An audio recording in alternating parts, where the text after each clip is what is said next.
24-year-old Marte Deborah Dalelv is a convicted criminal in the United Arab Emirates. She's just been sentenced to 16 months in prison after reporting to police she'd been raped by a colleague in a Dubai hotel during a business trip in March.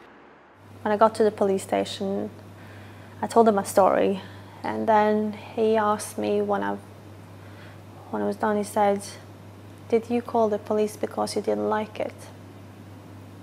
And I said, of course I didn't like it.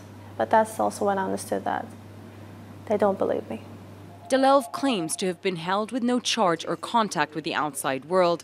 4 days later, she found out she was charged with having unlawful sex. Sex outside of marriage is banned in the UAE.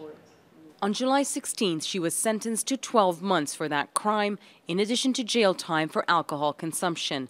She says she was advised to say the sex was voluntary in order to get the charges dropped, but when she did, police added a charge of making a false statement. UAE authorities have not responded to CNN's repeated requests for comment. The Norwegian embassy secured her bail. She's been staying at this Norwegian community center in Dubai during the court proceedings, but it hasn't been easy. The first couple of months it was really, really hard. I tried to just sleep. I just didn't want to be awake. I locked myself in the apartment, closed the windows. I didn't want to talk to anybody. I just wanted to be left alone. Dalelv had been working in Qatar for almost 2 years as a designer for Al Mana Interiors, owned by a Qatari billionaire and husband of American pop star Janet Jackson. The company fired both Dalelv and her alleged rapist in April, who, according to Dalelv, was also convicted of unlawful sex and alcohol consumption. It's unclear if he's been charged with rape.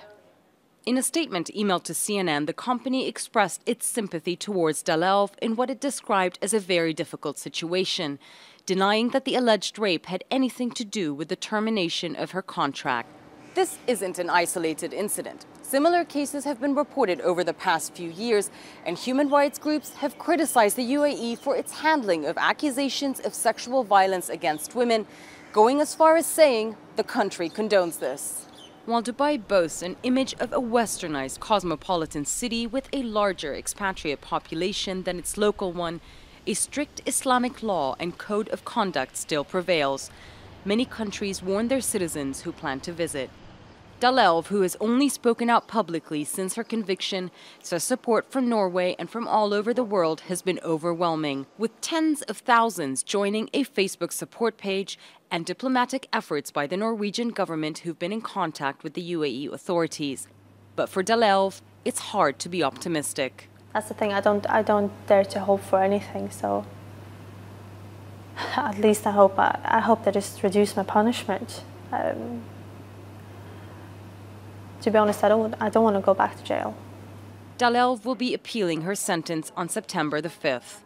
Jomana Karadsheh, CNN, Dubai, the UAE.